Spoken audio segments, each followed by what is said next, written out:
Hello everyone, welcome to success mantra. आज आप लोगों के लिए एक गुड न्यूज़ लेकर के आया हूँ। गुड न्यूज़ क्या है? जब आप लोग प्रिपरेशन कर रहे हो तो आपके लिए बेस्ट न्यूज़ क्या हो सकता है कि एग्ज़ाम का नोटिफिकेशन आ जाए, राइट? और वही चीज़ हुआ है, एग्ज़ाम का नोटिफिकेशन आ गया है और वो है CUET PG का नोटिफिकेशन, ठीक है? तो इसके नोटिफिकेशन के बारे में डिस्कस करेंगे, क्या क्या न्यू चेंजेस हुई हैं इस बार वो मैं बताऊंगा, प्लस जो पहले से था उसको भी एक बार हम लोग रिपीट करेंगे, ठीक है? सो ये एग्जाम कंडक्ट कौन कराता है? National testing agency, that is NTA कराता है। आप सब लोगों को पता होगा, राइट? आगे मूव करोगे तो ये सब कुछ इन्फॉर्मेशन दिया है NTA वगैरह के बारे में। अगर आपको इंटरेस्ट है तो आप पढ़ सकते हो। एग्जाम पॉइंट ऑफ व्यू से आपको जानने की जरूरत नहीं है। अब देखो इन लोग देंगे क्या क्या, इंडेक्स में क्या क्या दिए हुए हैं। पहले लिस्ट ऑफ एब्रीविएशन दिए हुए हैं, उसके बाद NTA CUET ये सब के बारे में इंट्रोडक्शन दिए हैं, जो आपके एग्जाम पॉइंट ऑफ व्यू से ज़्यादा इंपॉर्टेंट नहीं है। एग्जामिनेशन स्कीम, ये बहुत ज़्यादा इंपॉर्टेंट है, इसके बारे में हम लोग डिस्कस करेंगे in detail, okay? Then eligibility criteria, ये मैं यहीं से बता देता हूँ। एलिजिबिलिटी क्राइटेरिया की बात करें तो एज लिमिट कुछ भी नहीं है, आप कितने भी एज को हो, it does not matter. Educational qualification की बात करें तो आपका ग्रेजुएशन कंप्लीट हो जाना चाहिए या फिर लास्ट ईयर उसका होना चाहिए, क्योंकि जब आपका एडमिशन होगा CUET PG एग्जाम के थ्रू किसी कॉलेज में, तो उस समय तक आपका फाइनल रिजल्ट आ जाएगा UG का, ठीक है? तो इसलिए उन लोग लास्ट ईयर वाले को भी कंसिडर करते हैं। रिजर्वेशन की बात है। देन चॉइस ऑफ सिटीज, आप 4 सेंटर आप फिल करोगे, ठीक है? वो 4 सेंटर में से इन लोग कुछ भी दे सकते हैं, according to your preference only देंगे। लेकिन अगर फर्स्ट प्रेफरेंस नहीं हो पाया तो फिर सेकंड देंगे, सेकंड ना हो पाया तो थर्ड देंगे, ऐसा होगा। और ऐसा भी इन लोग क्लियरली लिख दिए कि वो 4 प्रेफरेंस में से भी अगर कुछ ना मिले तो उनका राइट है कि वो किसी और सिटी में भी आपको सेंटर दे सकते हैं। वैसे ये बहुत कम ही चांसेस है, ठीक है? देन जब रिजल्ट आएगा, कब इसका प्रोविजनल ये आएगा, प्रोविजनल आंसर की आएगा, ये सब चीज़ों के बारे में दिया गया है। वो सब आपके लिए अभी के लिए ज़्यादा इंपॉर्टेंट नहीं है। अभी आपका ज़्यादा फोकस किस पे होना चाहिए? फॉर्म भरने पे और एग्ज़ाम को क्रैक करने पे। आंसर की वगैरह तो हम लोग बाद में देख लेंगे। तो देखो इस बार पहली बार ये एग्ज़ाम हो रहा है कंप्यूटर बेस्ड टेस्ट, मतलब आपको कंप्यूटर में ऑनलाइन एग्ज़ाम देना है, आपको हार्ड कॉपी में पेपर नहीं मिलेगी। तो वैसे टेस्ट को कहा जाता है CBT टेस्ट, मतलब कंप्यूटर बेस्ड टेस्ट। तो फर्स्ट टाइम हो रहा है आपका, ठीक है? ये पहला चेंज है कि ऑनलाइन एग्जाम होने जा रहा है। और दूसरा चेंज ये है कि अब आपका एग्जाम 90 मिनट्स का होगा, दैट इज 1 आवर 30 मिनट्स का। बस यही दो मेजर चेंजेस हैं, बाकी सब मोस्ट ऑफ द चीजें सेम है, ठीक है? आगे मूव करें। ये कुछ इंपॉर्टेंट डेट्स हैं जो कि बहुत ही ज़्यादा इंपॉर्टेंट है। जैसे आपका online submission of application form कब से स्टार्ट हो गया? 2 जनवरी को अगर आया है तो 2 जनवरी से स्टार्ट हो गया। लास्ट डेट आपको बहुत अच्छे से याद रखना है कि 1 फरवरी 2025 है, और वो कब है? 11:50 PM तक। लास्ट डेट तक या फिर सेकेंड लास्ट डेट तक कभी भी वेट नहीं करना है। सेकेंड लास्ट डेट के पहले ही फॉर्म फिल कर देना है। क्यों? क्योंकि लास्ट डेट में कुछ ऐसा होता है कि बहुत लोग फॉर्म फिल कर रहे होते हैं। 5 लाख अप्रोक्स लोग फिल करते हैं पूरे इंडिया में। तो जब बहुत लोग फॉर्म फिल करते हैं तो सर्वर बिजी हो जाता है कई बार, उसके वजह से आप लास्ट डेट में चाह के भी नहीं भर पाओगे, उसमें फिर पछताने के अलावा और कुछ नहीं कर पाओगे, ठीक है? तो जब आपको पता ही है कि फॉर्म फिल करना है, तो मैं बोलता हूँ कि सेकेंड लास्ट डेट तक भी क्यों वेट करना है? आज फॉर्म फिल कर दो, कल फॉर्म फिल कर दो, है ना? जब आप कंफर्म हो कि फॉर्म फिल करना है तो वेट मत करो। अगर डाउट में हो तो फिर 10-15 दिन के बाद आप फिल कर सकते हो, ठीक है? देन आगे मूव करते हैं। तो last date of submit successful transaction of examination fee, examination fee कब तक आपको देना है? वही लास्ट डेट तक देना है, 2 फरवरी 2025 तक, ठीक है?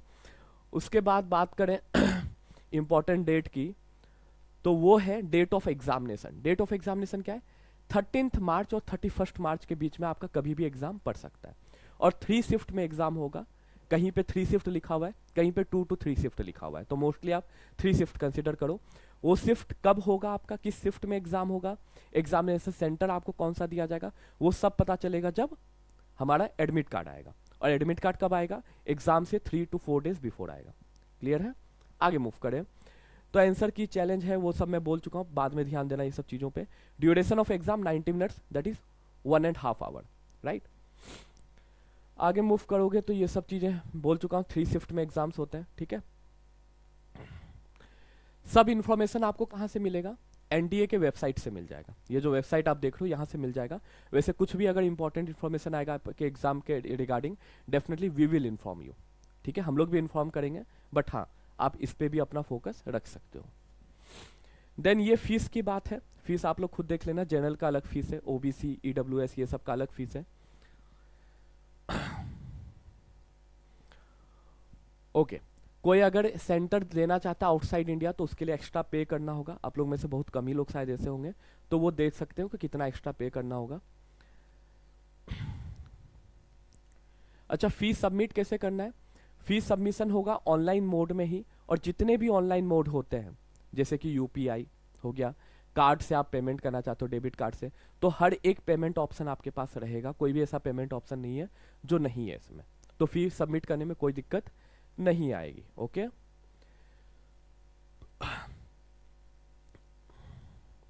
अब ये एप्लीकेशन फॉर्म को फिल कैसे करना है उसके बारे में कुछ जनरल इन्फॉर्मेशन दिया गया है। ये सब मैं बोलूंगा, अगर आप पढ़ के समझ पाओ तो अच्छी बात है, ना पढ़ के समझ पाओ ना तो यूट्यूब पे भी आप सर्च करोगे कि how to fill the application for CUET PG, आपको आ जाएगा, वीडियो आ जाएगा, वीडियो में देखोगे तो ज़्यादा अच्छे से समझ में आएगा। वैसे मैं थोड़ा बहुत बता देता हूँ कि इसमें जो ये फोटोग्राफ आप लेते हो उसके बाद उसको स्कैन करके उसका साइज श्रिंक करना होता है। वो साइज लिमिटेशन इन लोग देते हैं, ये है up to 10 KB to 300 KB, इसके अंदर लाना होता है। अब इसको लाते कैसे, आप यूट्यूब पे सर्च कर सकते हो कि साइज को श्रिंक कैसे करते हैं फोटो का, ठीक है। वो साइज के अंदर ला करके ही आप उसको वहां पे अपलोड कर सकते हो, अदरवाइज वो एक्सेप्ट ही नहीं होगा, ठीक है। वाइट बैकग्राउंड होना चाहिए, ये सब चीजों का ध्यान रहना चाहिए। वाइट बैकग्राउंड, कोई और कलर का नहीं चलेगा। आगे और कुछ इंपॉर्टेंट चीजें इंपॉर्टेंट चीजें देखें तो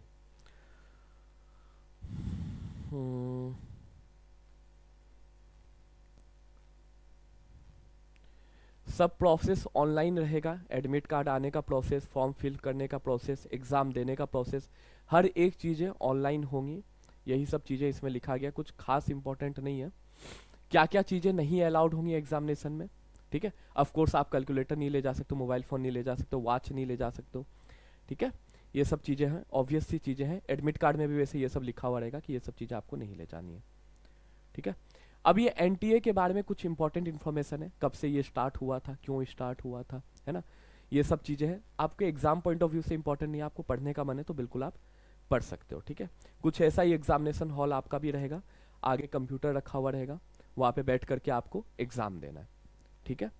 और जो भी वहाँ पे आप इंफॉर्मेशन फिल करोगे, जैसे अपना ये रोल नंबर लिखोगे, रजिस्ट्रेशन नंबर लिखोगे, उसके लिए कीबोर्ड का यूज़ नहीं करना है।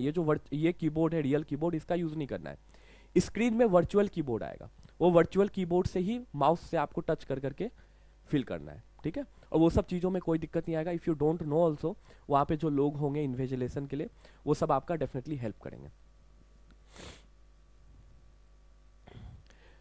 अब ये सेंट्रल यूनिवर्सिटीज़ के बारे में कुछ इन्फॉर्मेशन दिया हुआ है, ठीक है। अब एग्जामिनेशन स्कीम की बात करें जो आपके लिए इंपॉर्टेंट है, ठीक है। कंप्यूटर बेस्ड टेस्ट होगा, मैं बता चुका हूं आपको। मीडियम आपका इंग्लिश और हिंदी दोनों रहेगा, तो जो हिंदी मीडियम वाले हैं वो डाउट में ना रहे, हिंदी में भी आपका पेपर रहेगा, क्लियर है।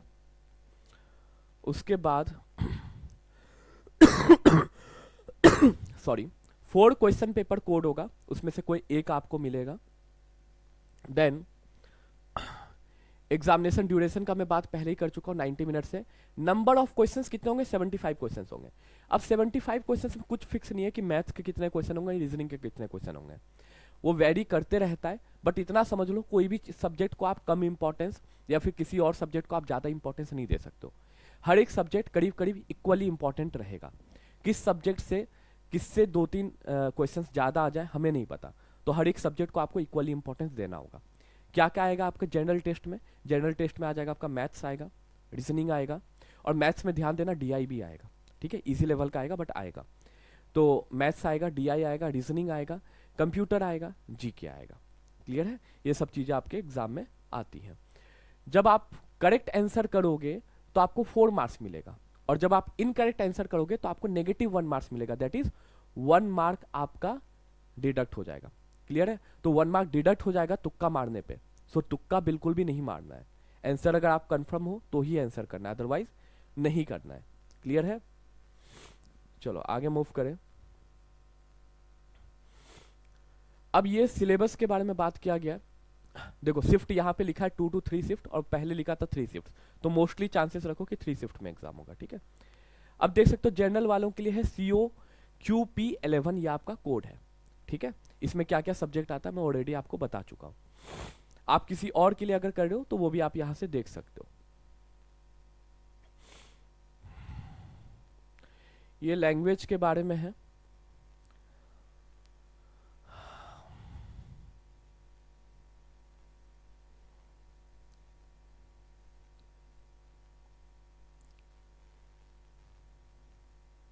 हम्म ये एलिजिबिलिटी क्राइटेरिया मैं बता चुका हूँ। एज लिमिट कुछ नहीं होता है, there is no age limit. आप बिल्कुल एग्जाम दे सकते हो कितने भी एज के हो आप। आपका बैचलर डिग्री या तो पास होना चाहिए या फिर आप अपियरिंग होने चाहिए, ठीक है, 2025 में।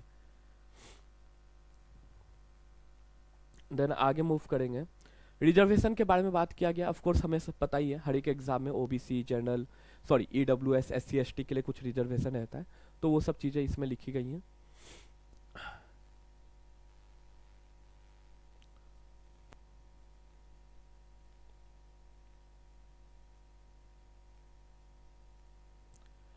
स्क्राइब, अगर आप पीडब्ल्यूडी में आते हो तो स्क्राइब के बारे में इंफॉर्मेशन दिया हुआ है।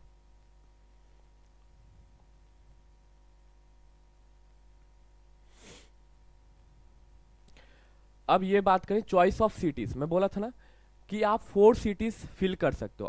आपका जो एड्रेस है उससे नियर बाई में आप 4 सिटीज सेलेक्ट कर सकते हो, ठीक है। फिर आपके लक के बेसिस पे रहेगा कि बिल्कुल जिसको आप फर्स्ट प्रायोरिटी दिए हो वो आपके सेंटर पड़ जाए, या फिर हो सकता है फोर्थ वाला भी पड़ जाए, और हो सकता है उससे आउटसाइड वाला भी पड़ जाए, लेकिन उसका चांसेस बहुत कम रहता है, ठीक है।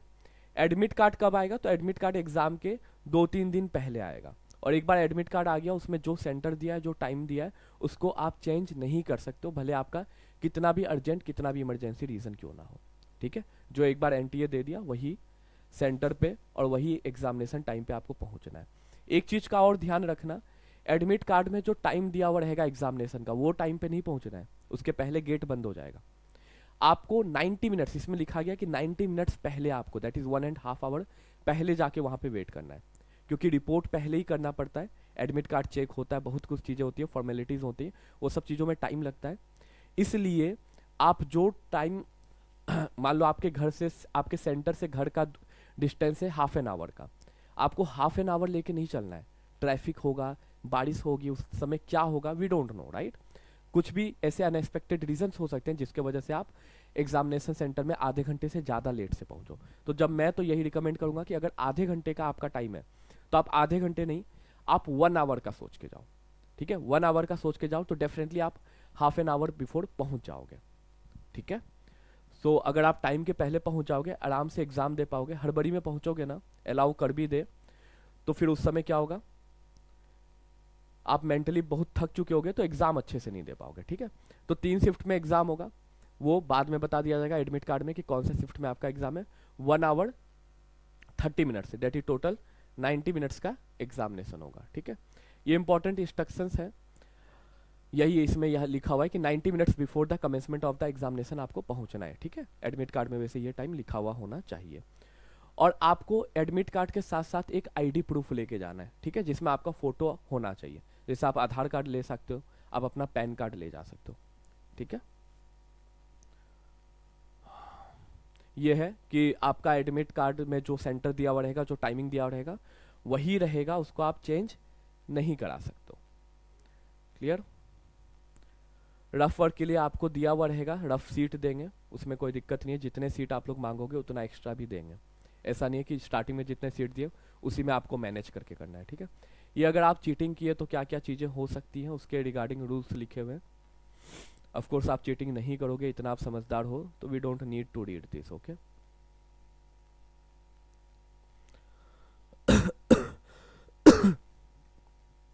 पहले एक प्रोविजनल आंसर किया आएगा, अगर आपको उसमें मिस्टेक दिखाई दे, एग्जामिनेशन के बाद ऑफकोर्स आएगा, उसमें आपको मिस्टेक दिखाई दे तो आप चैलेंज कर सकते हो। और फिर अगर वाकई में उसमें मिस्टेक होगा, लेकिन उस केस में आपको आंसर, आपको मार्क्स तभी दिया जाएगा जब आप वो गलत वाला आंसर किया हो, मतलब उस टाइम के अकॉर्डिंग गलत आंसर है लेकिन एक्चुअली में करेक्ट आंसर है, तो वो करेक्ट आंसर आप मार्क करके आए हो तो ही आपको एक्स्ट्रा मार्क्स मिलेंगे, अदरवाइज नहीं मिलेगा, ठीक है। और उसके कुछ चार्जेस भी लगेंगे क्वेश्चन को ये चैलेंज करने के लिए, 200 पर क्वेश्चन लगेगा।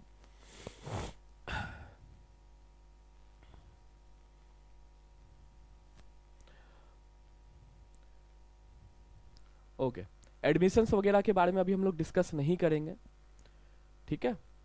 क्यों? क्योंकि अभी आपका फोकस रहना चाहिए सिर्फ एग्जाम देने पे और फॉर्म फिल करने पे। So I think this is all the important information, और कुछ हमारे पास खास है नहीं। एक बार मैं फिर भी कंप्लीट पेजेस को देख लेता हूँ, क्योंकि कुछ इम्पोर्टेंट इन्फॉर्मेशन हमारा स्किप ना हो जाए भूल से।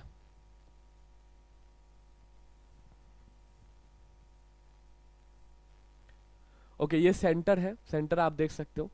जैसे अगर बात करें बिहार की, तो बिहार में कहाँ कहाँ सेंटर है? आरा है, औरंगाबाद है, भागलपुर है, बिहार शरीफ है, दरभंगा है। इनमें से कोई भी आप 4 सेलेक्ट कर सकते हो, ठीक है। ये सारे स्टेट के साथ साथ उनका सेंटर दिया गया और सेंटर कोड दिया हुआ है, ठीक है। तो जब आप फॉर्म फिल करोगे तो यहाँ से आपको देख देख के फॉर्म फिल करना है कि कौन कौन से सेंटर है हमारे पास। महाराष्ट्र देखो एक बड़ी स्टेट है, तो महाराष्ट्र में बहुत सेंटर है। यूपी में भी ज़्यादा होगा डेफिनेटली, है कि नहीं? यूपी में देख सकते हो महाराष्ट्र से भी ज़्यादा ही सेंटर दिख रहे हैं। सो ओके, पेमेंट करने के लिए आप debit card, credit card, UPI, internet banking कुछ भी यूज़ कर सकते हो। मैं ऑलरेडी आपको बता चुका हूँ, ठीक है।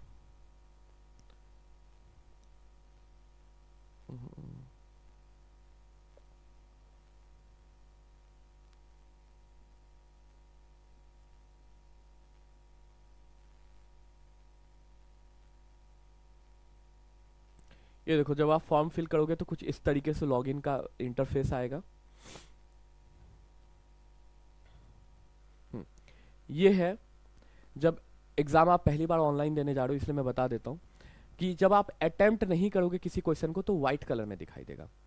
जब आप किसी क्वेश्चन को आंसर अटेम्प्ट कर लियो लेकिन आंसर नहीं किया तो वो रेड कलर में दिखाई देगा, साइड में ये दिखाई देगा, ठीक है। उसके बाद फिर अगर आप किसी क्वेश्चन को आंसर कर दियो तो ग्रीन कलर में दिखाई देगा। और फिर अगर आप आंसर नहीं किए लेकिन आप उसको मार्क फॉर रिव्यू किए हो तो वो आपको पर्पल कलर में दिखाई देगा।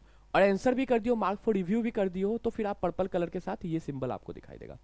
सर ये मार्क फॉर रिव्यू का क्या यूज होता है ना? आपको पता होना चाहिए, अगर नहीं पता है तो, ठीक है। फर्स्ट बार एग्जाम देने जा रहे हो तो मैं एज्यूम कर रहा हूँ कि आपको नहीं पता है। मार्क फॉर रिव्यू ऐसा होता है कि कई बार ऐसा लगता है कि हम कोई क्वेश्चंस कर रहे हैं, ठीक है, वो सॉल्व हमसे हो जाएगा बट वो टाइम टेकिंग है। तो डेफिनेटली आपका टारगेट क्या रहना चाहिए ऐसे एग्जाम में कि कम टाइम टेकिंग वाले क्वेश्चंस को आप पहले करो। तो ज़्यादा टाइम टेकिंग है लेकिन आप कर सकते हो तो आप उसको मार्क फॉर रिव्यू कर दो। वो क्वेश्चन आपको हाईलाइट होते रहेगा पर्पल कलर में। जब सारे क्वेश्चंस आप कर दोगे तो वापस उस क्वेश्चंस में आ जाओगे तो सॉल्व कर सकते हो, फिर उसके बाद उसको सॉल्व कर सकते हो, ठीक है। Answer and mark for review कब आप करते हो? कई बार ऐसा होता है कि आंसर आपको पता होता है लेकिन 100% कंफर्म नहीं होता। जैसे जीके में जनरली ये रहता है ना, कि वो हमें 2 ऑप्शन के बीच में कंफ्यूजन होता है तो हम उस समय मार्क कर देते हैं जिसमें हमें ज़्यादा चांसेस लगता है। लेकिन हमें लगता है कि जब हम सारे क्वेश्चन सॉल्व कर लेंगे तो उसके बाद ये क्वेश्चंस को मैं दोबारा देखना चाहता हूँ कि अगर मेरे से कोई मिस्टेक हो तो उसको मैं चेंज कर सकूँ, राइट। तो उस केस में आप आंसर कर देते हो एंड मार्क फॉर रिव्यू कर देते हो, ठीक है। टाइम मिले तो फिर वापस आके आप वो आंसर को चेंज कर सकते हो। क्लियर है? ये यूज होता है। इसका यूज बिल्कुल करना और प्रैक्टिस आपको पहले से करना है। डायरेक्ट एग्जाम में अगर आप सोच रहे हो कि कर लोगे तो ऐसा नहीं है। आप भूल जाओगे कि मार्क फॉर रिव्यू जैसा कुछ ऑप्शन फ्री रहता है हमारे पास, भूल जाओगे क्योंकि वो आपके आदत में नहीं है। तो आपको मॉक टेस्ट देना है, ऑनलाइन मॉक टेस्ट देना है, ठीक है, स्पीड टेस्ट देना है। उससे ये आपको आदत में आ जाएगा, सबकॉन्शियस माइंड में फिट हो जाएगा कि हाँ मार्क फॉर रिव्यू किया जाता है, ठीक है। Navigating to a question, okay fine. So और तो कुछ खास इंपॉर्टेंट नहीं है। हाँ, कीबोर्ड का आपको यूज नहीं करना है, ऑन स्क्रीन वर्चुअल कीबोर्ड का यूज करना है, ये मैं ऑलरेडी बता चुका हूँ आपको। ये फीस के बारे में लास्ट पेज में दिखाई देगा, ऐसा है। जब आप फॉर्म फिल कर दोगे तो कुछ इस तरीके से लिखा हुआ आएगा, ठीक है।